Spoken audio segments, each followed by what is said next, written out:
Welcome to Gifted Underachievers, the podcast for mid-level creatives with delusional ambitions. In this segment, the Gifted Underachievers do a deep dive into how to build career success that has longevity by exploring Tipping Point X, iterative steps that will take you where you want to go.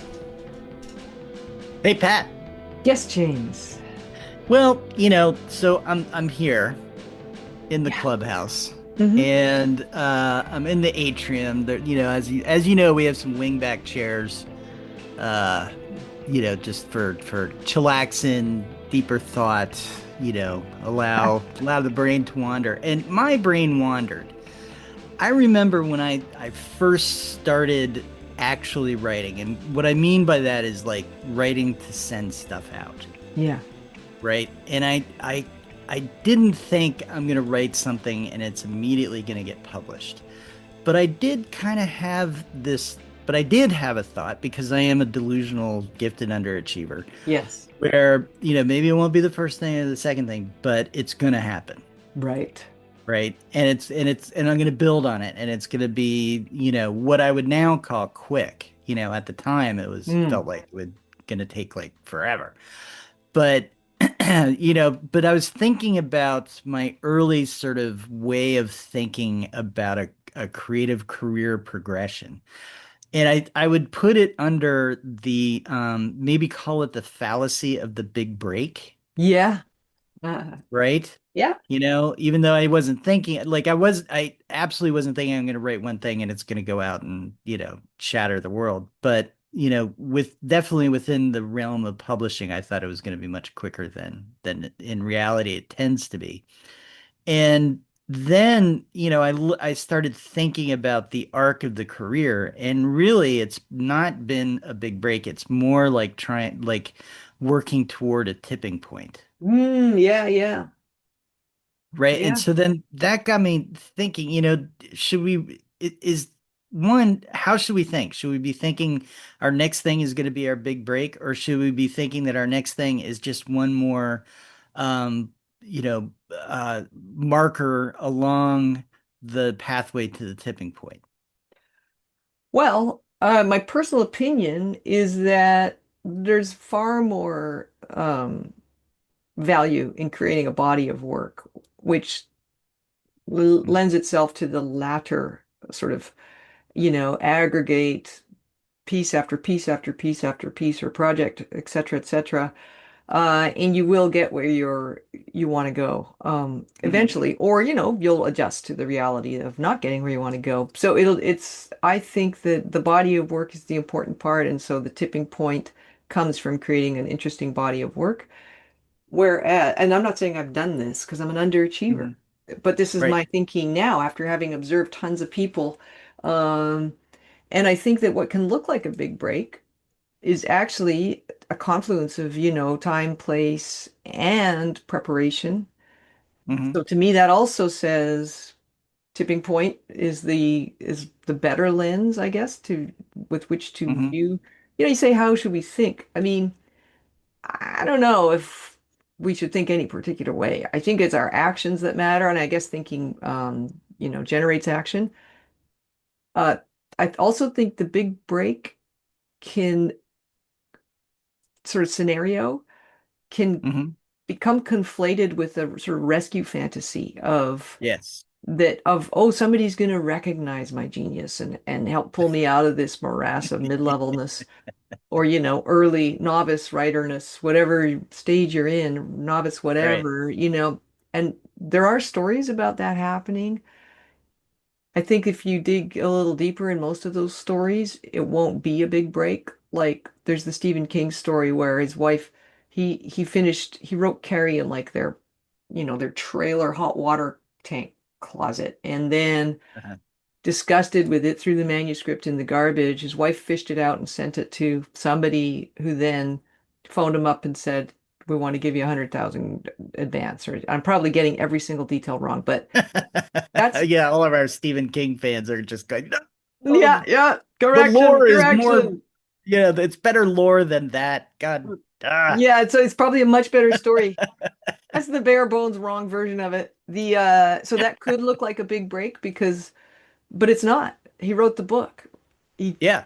Yeah. spent a lot of time working at shitty jobs, so he had time to write at night. And so I think that people can who really focus on the big break, there's an element of truth to the possibility of that happening, and it can also stop you from going ahead and doing everything you know, bit by bit, piece by piece, Right. creating Right. the different projects one after the other so that you've said this a million times, luck is the intersection of preparation and opportunity. Um, Hmm. and I think the big break can look like luck, but it Yep. requires that preparation and that openness to opportunity, not the idea that somehow you're going to write your first story. Now, I know this wasn't you, or your 10th Hmm. story, send it into the New Yorker, and Hmm. and the managing editor will phone you personally and say, "We've never seen a story as good as this." Yeah. Or simply publish it and then an agent goes, do you have a novel, right? Yeah. That's the like arc that I think everybody really thinks about. Well, I And, don't know if everybody thinks about that, but well, lots of people. a lot of people, Yeah. and it's not specific or literally New Yorker agent calls, but No, I get it. there's this pathway where you put your thing out, Yeah. right? Your workout and somebody reacts very favorably to it, which then gets somebody who's a decision maker to say, hey, Right, and right. here's the keys to the kingdom, right? And I think, part of this is like blowing that shibboleth up, I right? like that. Because everybody who's made it has at the very least put the time in to hone their skills. Yeah. Right. There's nobody who said, I'm going to make a painting and off it goes, or Yeah. says, I'll just randomly try out for this movie. Maybe there's the exception that proves the rule, but those exceptions have got to be really, really small. But I think the other piece of this too is that when you're in that big break mindset and you kind of like you may not feel like it's a rescue fantasy, but in many Mm. ways it is.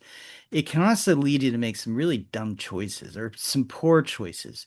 Ooh. One example I was thinking of is somebody who's like, I've got a writer in me, I've got a novel in me. I'm going to quit my job or I'm going to spend a ton of money, to create the space to write or something like that, and it's almost like they're playing a bet, right? Yeah. They're making a bet on themselves, which is always good. Like, yes, bet on yourselves, but they're making a big bet on themselves that what comes out of that gamble is going to be the thing that is their big break, Right. right?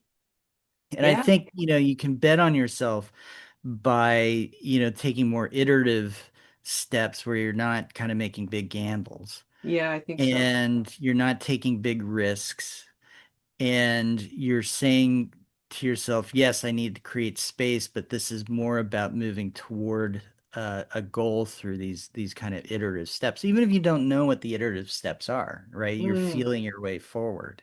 Yeah. And I think that's part of what you said too, is that tipping point along the way, you try a lot of stuff and you experiment and Yeah. you find what doesn't work more Yeah. often than what does. But when you do, you keep it and you Yeah. stick with it.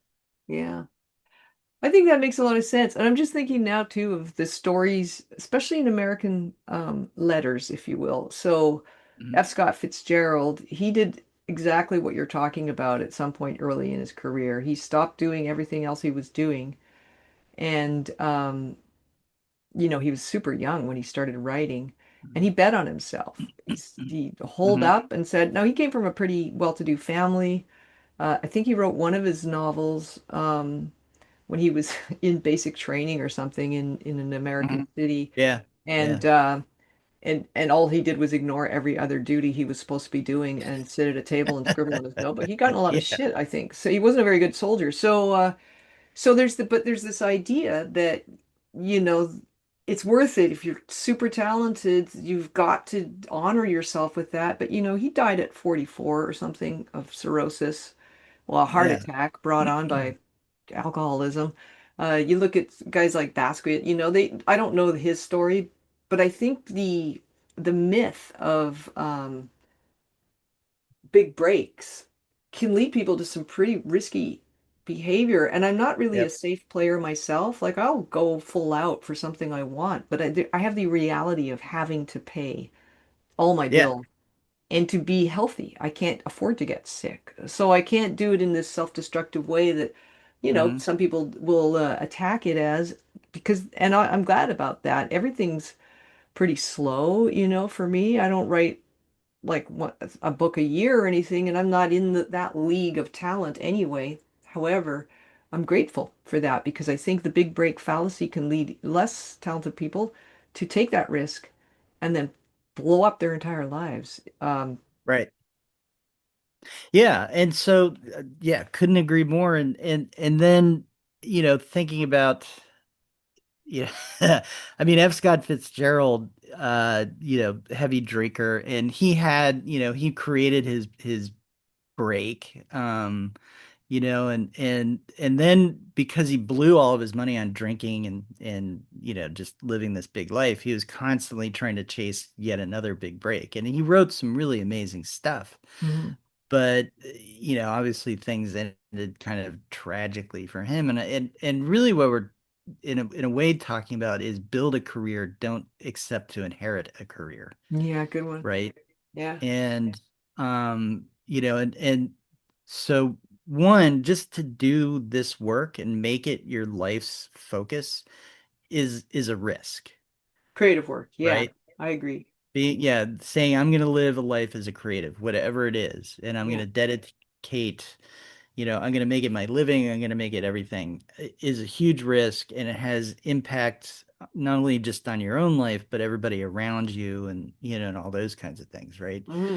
And so I think it behooves us to say, okay, we're already taking a risk. Why are we going to add even more risk by trying to have something happen that really doesn't generally happen for Yeah, us, yeah.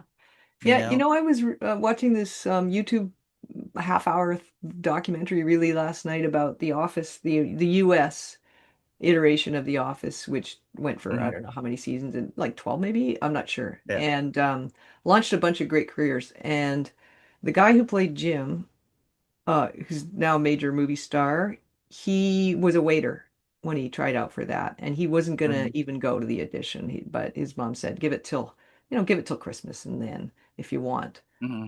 that, then stop then. But he was like, Hmm. meh. And the woman who played Jenna, who's the receptionist, she she said, you see your friends when you're 7 years out of college and you see your friends, they're buying houses, they've got the good jobs, they're having starting families, and you're still sleeping on a futon. It's Yeah. easy to go, I'm just gonna stop, Yeah. They both went to the audition. They ended up getting, I think Jenna went the part she was going out for. Jim had originally tried for Dwight's part, or thought he was going to audition for that.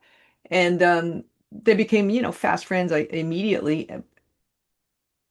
And neither one of them had ever stopped trying to work towards, being an actor, being a professional actor. They all did a Hmm. lot of theater and different types of acting, from what I understand.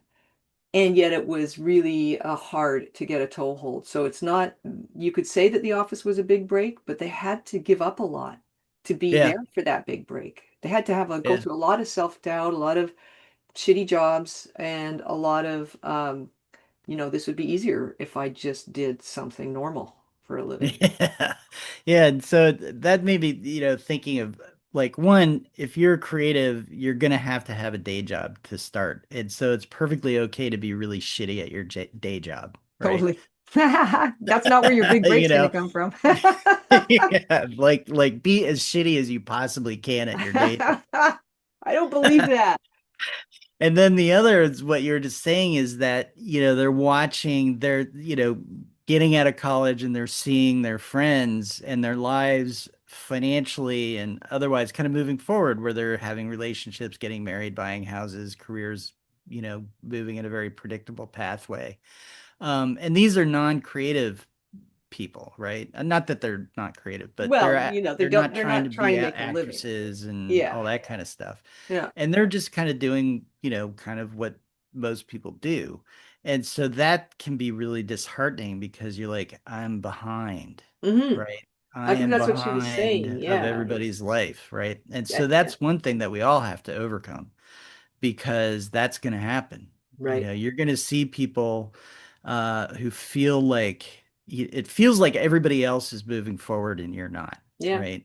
And Yeah. so you've got to get past that and realize, no, you're moving forward too. It's just that the financial rewards come a little bit more down the line For most. for what Yeah. we're doing, for Yeah. most of the time. And then there's the other scenario too, where so I have this friend who's actually son of my mom's longest time friend, right? Andrew Schaefer. Mm. And look him up on IMDb. He's been in some great movies. He's really, really, really, really funny. And he had this, he wanted to make it as a comic actor Okay. and ends up having as one of his roommates Adam Sandler, and through that becomes friends with Molly Shannon Nice. and kind of is in this world of people who aren't who they are now, Yeah. right? And I haven't talked to him about this, so I'm just making assumptions here. Andrew, if you're listening, I'm sorry if I'm assuming wrong, but it must also feel really hard to be trying to get a break and to be really working towards that tipping point and having your friends who are the people who, maybe you're meeting up with and talking about all this stuff and commiserating and one thing and another, have these huge breaks and really take great advantage of them and build these huge, fabulous careers. Because Molly Shannon is absolutely hysterical. She's Hmm. also a great actress. She's written a wonderful memoir. And Adam Sandler, I'm not a fan of everything that he does, but I'm a fan of a lot of stuff that he's done. Yeah. And they've really used the opportunities that they got us, pretty much through Saturday Night Live. Yeah. Yeah. And so that's another thing that, we get to watch other people in our creative domains succeed, even as we feel like we're spinning our feet a million miles an hour trying to do the same. Yeah. And I mean, yes, and yes, that's true, probably. I Hmm. don't know anybody personally who's really killing it, making a total living, like a lush living from the creative work that they do. Just maybe I don't run in those crowds. One of my clients was did really well as an artist, visual artist. Uh, what I'm thinking of now is remember Isaac Hiratsu Yeah, Luker? He said something really great, which your story about Andrew made me think of, which is that you can rise with your people, right? You form a right. raft almost of, you all know each other because you came out of the same schools or you grew up around the same time or you're going for the same roles and you meet at auditions and whatnot. And, Molly Schaefer's, or not, sorry, Molly Schaefer, whoops. Um, Shannon. Molly Shannon's in a position to be a good network buddy to say, come to this party. So and so's going to be there. You're working on Yeah. this. And it's not to say you drag bums into your milieu. It's like you know everybody and you know what they're capable of. And so if there's an opportunity out there that they might fit for, you can get them Hmm. an audition or you can get them a look-see. Um, or you can help Yeah. them get themselves a look-see just by knowing each other. And so there's that element of it too, where yes, it might be hard to see people that started out like you suddenly get what looks like a big break. And it can also be a real opportunity for you as well. And not because you're going to Yeah. kick ass and be all over them and phone them at 2 a.m. going, where's my fucking role? It's because you're going to be a good person and a mensch and just they're going to want to help you out if they Yeah. can. Yeah, well, and I think, where I would lean into this is it there's lots of ways to get demoralized, but I think we need to Right. defeat demoralization because that leads to quitting, and that's not Ooh, what we should be doing. I like that. And, it's you find, so and well, I don't want to talk too much about Andrew because I just don't know enough to really get deeply into it. Yeah. But I know that I started as a writer with one vision of how it was going to go, and it has been completely different. Hmm. And so I've had to adjust to thinking more about where I go as flowing like water to Yeah. opportunities, as opposed to a more rigid way of thinking, this is the way it has to be kind of thing. Yeah. And what that's done is, there's been times where I've thought, oh my God, what am I doing? Yeah. But I've been able to pull myself out of those. Yeah. And I think part of it is because I realize that it's not one and done. Like either you get a Yes. break or you're not, right? And I remember talking to another friend, and she said, the rule of thumb is you write and you send your work out, and when you have plastered wallpaper to wall with your rejection slips, that's when you quit. And I'm the kind of person who's like, yeah, but what if it's the one rejection slip that would go on the other wall Hmm. to start the second wall? That's the one that actually isn't a rejection slip. That's the Yeah. one where it starts. Sure. And I think that's, it's like you realize that you can work your entire life and not hit, big or anything like this, but you always have this sense that I'm good enough. I can do it. I'm going to keep plugging away at it. Oh, interesting. Yeah, I hadn't thought of any of it that way. And so I think that works for, that works for you and that works for other people too. To think, oh, I'm just, I'm going to keep plugging away because it could still happen or whatever. Or I'm like water now. Mhm. I go where interesting things are and will, it doesn't have to be what I imagined it would be 35 years ago or whenever you started. Um, and I also think that every you're skill building every time you Mhm. submit, every time you write a story or do whatever your art or craft is, you're just building all of these great skills and you can use them however you want to live a life however you want to live it. And Mhm. there's this sometimes people do themselves a challenge like I'm going to submit 100 stories this year or I'm going to submit 100 times this year, probably the same story or the same 5 stories or whatever. And they do that as a way to sort of even out the odds because there's this idea that every rejection gets you closer to that eventual yes, because it's a numbers Mhm. game. It is a numbers game. If you never Mhm. submit, you can't expect to ever get published, or if you submit Yeah. twice a year, the odds are low. So there's all these different ways to look at it, and I think however you need to look at it to keep yourself wanting to do it, if that's your jam, being a creative writer or actor or whatever is your thing, then don't let anybody or anything, including yourself, stop you from keeping at it until you Mhm. genuinely are done. And if that ever happens, I know that people like, oh God, Tony Bennett, great old time singer, dead now. What a second act he had. I'm not, and he was a great artist too. He was a really good painter. Peter Oh wow. Falk from Colombo was a good painter. Like, visual artists. So creative people Mhm. don't always have to work in one modality and they don't have to, be successful at one thing their whole lives or be unsuccessful at one thing their whole lives. Mhm. If your definition of success is to build a bunch of great skills, uh, love going to work every day because I know 100% that there are people who hate going to work and Yeah. they'll do it for decades. Uh, Yeah. and I Yeah. encourage my own kids who are in their 20s now, uh, don't spend don't spend any time on a job you hate. Yeah. As soon as you figure out you hate it, start applying for other work and get your ass out of there because there's no percentage in being miserable at work. Yeah. Well, that's true. Well, and that's where it comes down to, your day job you can suck at.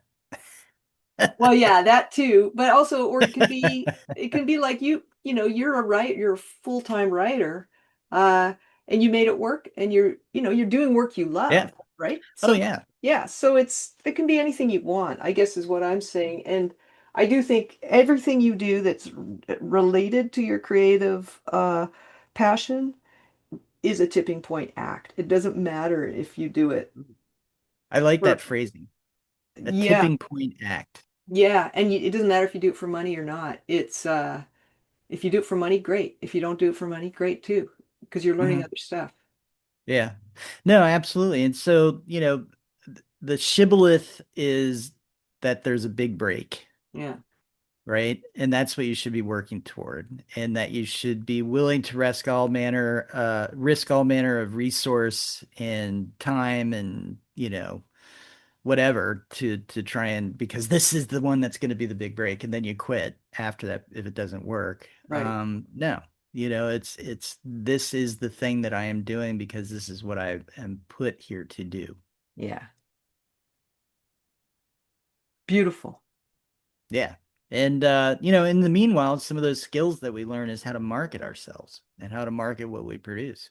Totally. You learn everything. Yeah. You learn so much, and you read the greats if you're a writer, or you read, or you see the great actors. You just absorb your craft. It's never going to be a Mhm. waste of time. Yeah. Yeah. And and I absolutely feel like there are people who are rungs above me who have a sense of how to market that I don't have yet. So there's always that more to learn, right? Oh, for sure. On And every so level. there's Yeah. yeah, so creative, yeah, I mean, not just, the marketing yourself side, but every piece of it, becoming a Yeah. better creative person, becoming better at marketing yourself, marketing what you do, thinking about, how you frame it in your own mind, Totally. all those kinds Yeah. of things. So much to learn. It's endlessly interesting. That's what I think about it. And I don't think that I would feel that way about a jobby job. No, You never absolutely know. not. Maybe I Yeah, would, but you never know. maybe. I don't think we're those people though. I don't know. I was pretty good at my jobby job when I had one, but it's been a long time. Yeah. I was good, but yeah, I've had jobs that I've loved, but you know, I'm I haven't done them for decades. So Yeah. here I am. I agree. This is the kind of stuff that uses all of you. It uses all of me anyway. Um, Whatever I'm doing at work, it uses all my faculties, and I like that kind Mhm. of thing. That's the point for me of working. So that's good enough. Yeah. All right. So hopefully, yeah. So no more thinking of the big break. It's all about the tipping point. Okay. We're gonna get there. We're working on Yeah. Okay. All right. Namaste. Thanks for listening to Gifted Underachievers, the podcast for mid-level creatives with delusional ambitions. As you can hear, my dog is in the background, having a great time and ready for a walk, so this is going to be quick. We'd love to hear how we're doing, so please leave a comment, join our chat page, or send us an email at giftedunderachievers@substack.com.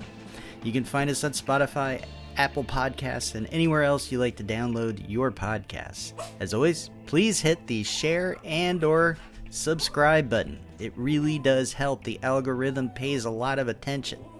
And we'd also like to wish you all an awesome day.